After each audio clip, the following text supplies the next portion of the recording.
Hello എല്ലാവർക്കും നമസ്കാരം. ഞാൻ സിബി സുഭാഷിതൻ. ഡി ഫോർ ഡോഗ്സിൻ്റെ പുതിയൊരു എപ്പിസോഡിലേക്ക് ഇവർക്ക് സ്വാഗതം. ഒരുപാട് നാൾക്ക് ശേഷമാണ് നമ്മൾ പുതിയൊരു വീഡിയോ ആയിട്ട് വരുന്നത്. ഇന്നത്തെ നമ്മുടെ വീഡിയോ ഒരു പ്രത്യേക ഡോഗ് ബ്രീഡിനെ പറ്റിയോ മറ്റോ അല്ല, പകരം ഏതൊരു ഡോഗ് ബ്രീഡിൻ്റെയും പപ്പി മുതൽ അഡൽട്ട് സ്റ്റേജ് വരെ അവരുടെ ബോഡിയിലെ ചേഞ്ചസും അവർക്ക് വേണ്ട റിക്വയർമെൻറ്റ്സും പിന്നെ അതുപോലെ തന്നെ അവർക്ക് വേണ്ട കെയറിങ്ങിനെ പറ്റിയാണ്.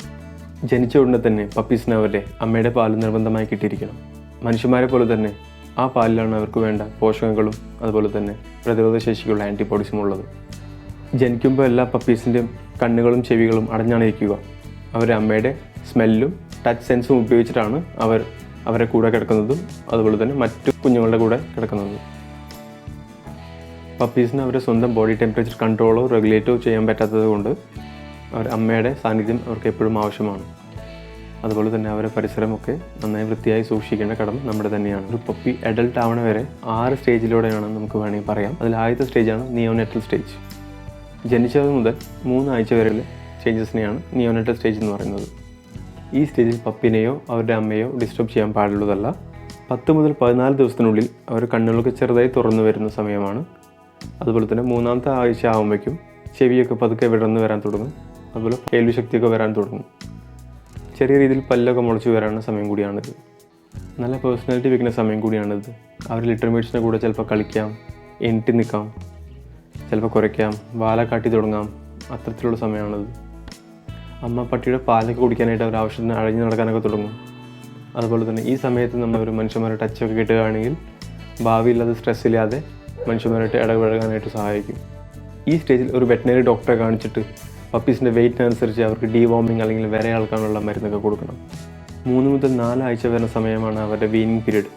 വീനിങ് പീരീഡ് എന്ന് പറഞ്ഞാൽ അവർക്ക് സോളിഡ് ആയിട്ടുള്ളതും സെമി സോളിഡ് ആയിട്ടുള്ള ഫുഡ് കൊടുക്കേണ്ട ടൈമാണ്. ദിവസം 5 നേരമൊക്കെ നല്ല ന്യൂട്രീഷ്യസ് ആയിട്ടുള്ള പപ്പി ഫുഡൊക്കെ അവർക്ക് കൊടുക്കാവുന്നതാണ്. മനുഷ്യന്മാരായിട്ടൊക്കെ നല്ല ബോണ്ടിങ്ങൊക്കെ വെക്കുന്ന സമയമാണിത്. ഈ ഒരു സ്റ്റേജിൽ പപ്പി കുറച്ചുകൂടി ഇൻഡിപെൻഡൻ്റ് ആവും. അവരുടെ അമ്മേനെ ഡിപ്പെൻഡ് ചെയ്യാണ്ട് തന്നെ ഒരുപാട് കാര്യങ്ങളൊക്കെ ചെയ്യാൻ തുടങ്ങും. നമ്മുടെ വീട്ടിൽ മറ്റു പല പെറ്റ്സ് ഉണ്ടെങ്കിൽ പപ്പിയായിട്ട് കോൺടാക്റ്റ് വരാതിരിക്കാൻ നോക്കുക. കാരണം അസുഖങ്ങൾ വരാൻ ചാൻസ് കൂടുതലാണ്. ഈ ഒരു സ്റ്റേജിൽ പപ്പീസിന് അവരുടെ അമ്മയോടോ അമ്മയ്ക്ക് തിരിച്ച് പപ്പീസിനോടോ പഴയ പോലെ അറ്റാച്ച്മെൻ്റ് ഒന്നും ഉണ്ടാവണമെന്നില്ല.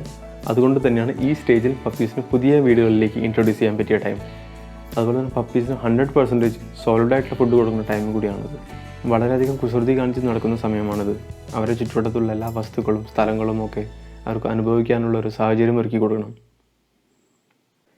നമ്മുടെ വീട്ടിലെ എല്ലാ അംഗങ്ങളുമായിട്ടും പെറ്റ്സുമായിട്ടും സോഷ്യലൈസ് ആവാൻ വേണ്ടി പറ്റിയ സമയം കൂടിയാണിത്. ഈ പ്രായത്തിൽ നമ്മുടെ വീട്ടിലുണ്ടാകുന്ന എല്ലാ ചെറിയ ശബ്ദങ്ങൾ പോലും അവർ വളരെയധികം ഡീറ്റെയിൽ ആയിട്ട് ശ്രദ്ധിക്കാൻ തുടങ്ങും. നമ്മുടെ ബൈക്കിൻ്റെ സൗണ്ട്, നമ്മുടെ സൈക്കിളിൻ്റെ സൗണ്ട്, നമ്മുടെ ഡോർബെല്ലിൻ്റെ സൗണ്ട്, നമ്മുടെ മൊബൈലിൻ്റെ റിംഗ് ടോൺ പോലും അവർ വളരെയധികം ശ്രദ്ധിക്കാൻ തുടങ്ങും.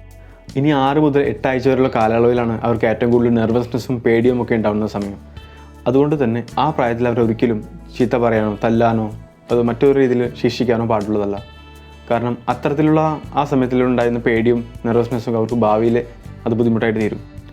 ഈ പ്രായത്തിൽ അവരെ ഒബീഡിയൻസ് ട്രെയിനിങ്, വാക്കിംഗ് ട്രെയിനിങ്, അതുപോലെ പോട്ടി ട്രെയിനിങ് ഒക്കെ വളരെ ക്ഷമയോടുകൂടി വേണം പഠിപ്പിക്കാൻ. കാരണം അവരിപ്പോഴും പഠിച്ചുകൊണ്ട് വരികയാണ്. പെർഫെക്ഷനിലേക്ക് എത്തിക്കാൻ ഇത്തിരി ബുദ്ധിമുട്ടാണ്. ഇനി 3 മുതൽ 8 മാസം പ്രായമാകുമ്പോൾ പപ്പീസിൻ്റെ മിൽക്ക് ടീത്ത് അല്ലെങ്കിൽ പാൽപ്പല്ലുകളൊക്കെ കൊഴിഞ്ഞു പോയിട്ട് വലിയ പല്ലുകളൊക്കെ വരാൻ തുടങ്ങും.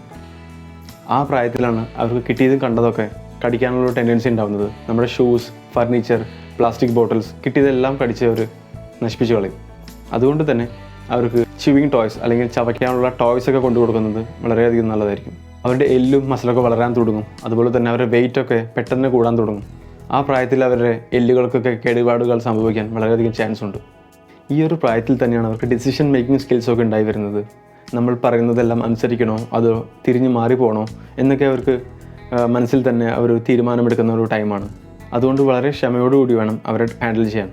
ഓരോ ഡോഗ് ബ്രീഡ്സിനെ ഡിപ്പെൻഡ് ചെയ്തിരിക്കും അവരുടെ മെച്യൂരിറ്റി ലെവലും അതുപോലെ തന്നെ അവരുടെ fully grown stage. For example പറയുകയാണെങ്കിൽ ഒരു സ്മോൾ ബ്രീഡിന് 1 വയസ്സിനുള്ളിൽ തന്നെ ഫുള്ളി മെച്യൂർഡ് ആവുന്നതാണ്. പക്ഷേ ഒരു ലാർജ് ബ്രീഡിന് അത് 1 മുതൽ 1.5 വയസ്സ് വരെ ആവാം. എന്നാൽ ഒരു ജൈൻറ്റ് ബ്രീഡിന് അത് 2 വയസ്സിന് മേലെ ആവാം. ഇതിന് ശേഷം നമുക്കുണ്ടാകുന്ന സ്റ്റേജ് എന്ന് പറയുമ്പോൾ ഒരു ഫുള്ളി ഡെവലപ്ഡ് ആയിട്ടുള്ളൊരു ഡോഗാണ്. പ്രോപ്പറായിട്ടുള്ള ഫിസിക്കൽ എക്സസൈസും മെൻ്റൽ എക്സസൈസും ട്രെയിനിങ്ങിലൂടെ കിട്ടിക്കഴിഞ്ഞാൽ അവർ നല്ലൊരു ഡോഗായിട്ട് മാറും.